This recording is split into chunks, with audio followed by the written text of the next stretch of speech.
Netflix is about to drop our high fantasy fix for 2021 this Friday on April 23rd, starring Ben Barnes and Jessie May Lee. This is my review of Shadow and Bone.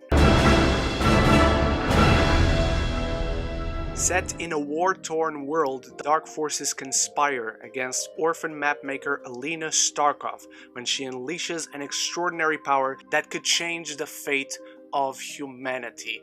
I want to know what you think of this show if you've read the books, because I really want to read the books now. But before I dive deep into my review, I want to know, as I said, your thoughts. If you're excited for the show, if you've read the books, should I read the books from now on?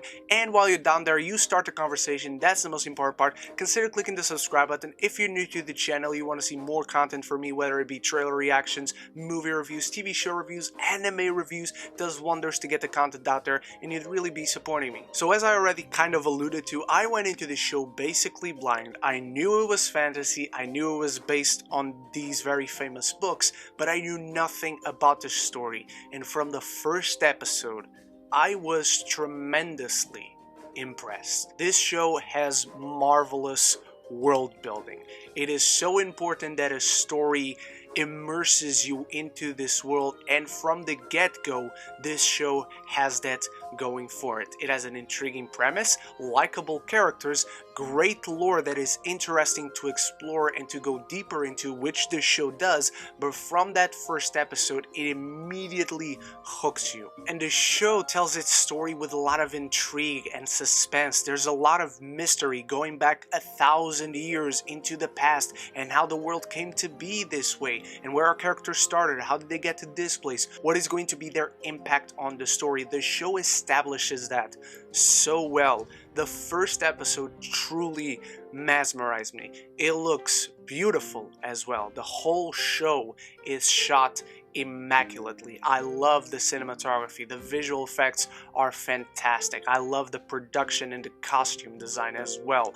Everything visually in this show looks amazing and immerses you into this world without you even realizing it. I also really love how the show explores classicism, because there are basically two kinds of people in this world. There's the Grisha, basically people who have powers, they control some sort of element, or maybe even more than one sometimes. And then there's the Fjordans, people who are looked at as savages and don't have any powers, and they're at war. And the fight scenes that ensue in this world because of that are really, really cool. And I do love how we get to see them at war and why they hate each other, but I also like to see them coming together when we get to follow this side story with Nina and Matthias. It enriches the world and gives more depth to the characters. No people are the same, no people think the same way, and we start to unveil the layers of how we got to this point. And again,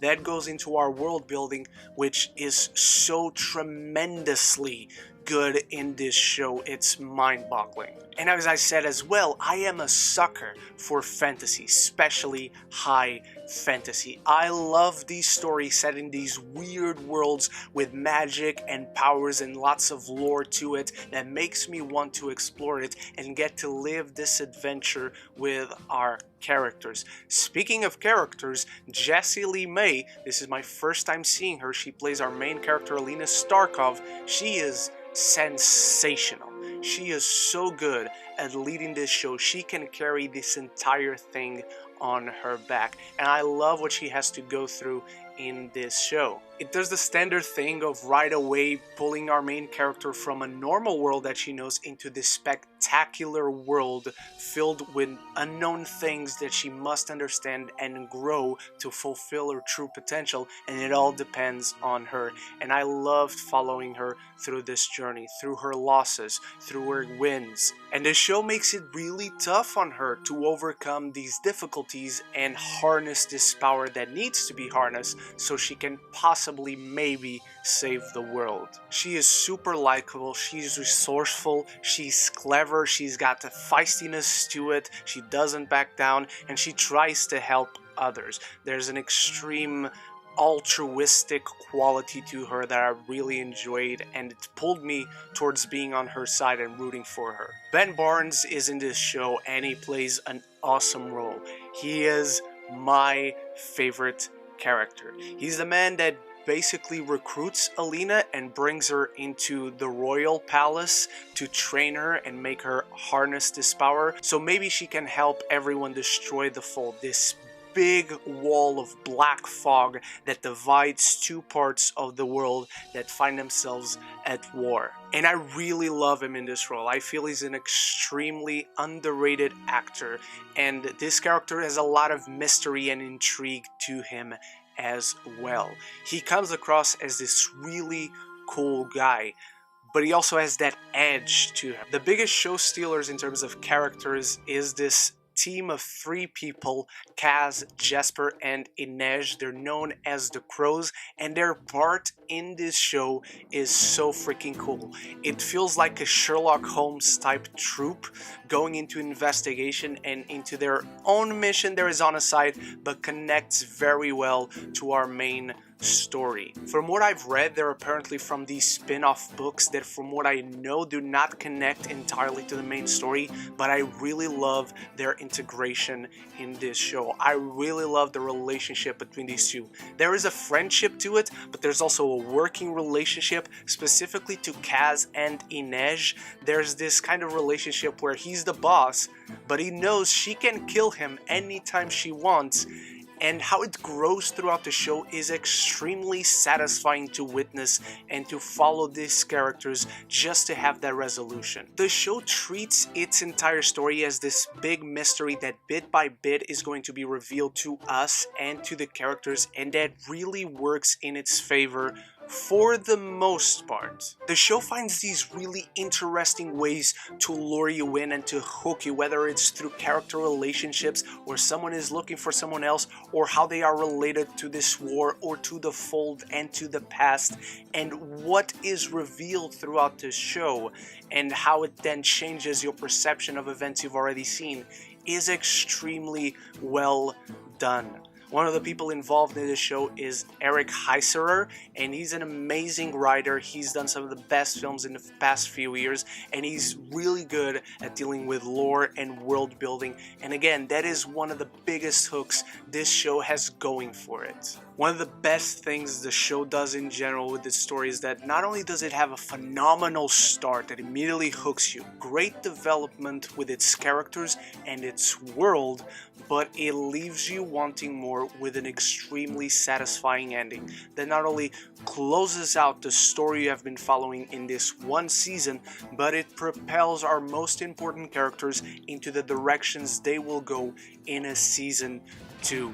The final episode of the show is one of the best season finales I have seen in recent years. It's cathartic, it's awesome to look at, it's got great action, a very satisfying payoff to the journeys our characters have been going through, and then it gives us this one tease of the stakes escalating even more for what we will see, hopefully, in a season 2. It's really hard to nail a great finale. It's even harder when you have a great finale that teases you about what is going to come and places the characters and the players at hand in a proper direction. And the show nails it so well.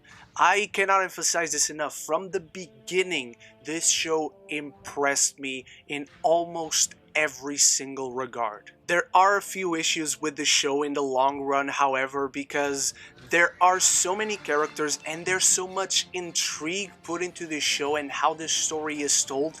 Sometimes we start to follow these characters that we don't exactly know who they are, and so we can't exactly connect or care for their story. Specifically this one character called Nina, who's traveling with this other guy, and they're meant to be enemies because they're from different parts of the country and of the world. And for the longest time you're just following these two, who granted have great chemistry, great banter, lends to some really funny moments, and they're charming, but you don't exactly know who they are or why you should care. The show runs a little bit too much into those troubles where everything is such a big mystery that at first you're kind of, okay, I need to catch up and see how this connects to what I already know. So in a certain sense, it can feel kind of convoluted when it comes to catching up to all these stories before they actually start to converge with one another. My biggest problem, however, and it sucks because I love the character so much despite this big flaw, is when it comes to our main character, Alina. As I said, Jessie Lee May, she rules this show. She slays this role so well. The problem is not with her, but they really didn't write a flaw to Alina. Alina is kind of perfect. She does not have a particular inner conflict. She's looking for her friend and to go back to her friend who she grew up with throughout the show, Mal, who is an awesome character, by the way. Biggest badass in the entire show. Like, holy shit. But I felt Alina lacked a flaw. She obviously has to train to conquer and harness this power of being the Sun Summoner. But apart from that, there's nothing particularly wrong with her as a person. There's no flaw to her character. She's a bit too perfect. She struggles, but there's no selfishness to her. There's no wishing someone else would be dead. There's no flaw that she must correct as a character besides her power, which really felt lacking because with all her pros, I do like this character, but I wish she was a bit more nuanced. Even though the mystery and intrigue of this show kind of gets in the way sometimes, it is really worth investing. The characters are likable, they are three-dimensional, and this world is spectacular. I cannot wait to go back to the Grishaverse in a hopeful season 2. This could be Netflix's next big thing. I'm giving Shadow and Bone an A-. Now let me know what you think of Shadow and Bone. If you're excited, if you read the books, convince me to read the books because I'm really intrigued to do so. Thank you so much for watching, you are the best. And if you've watched this far but you haven't clicked the subscribe button, consider clicking it. You can get rid of me anytime you want if you sometime in the future get tired of my face and my voice. Thank you so much for watching once again. Stay tuned because I have many more reviews coming for you this week. I hope to see you there, and so until the next one, love each other and love the movies.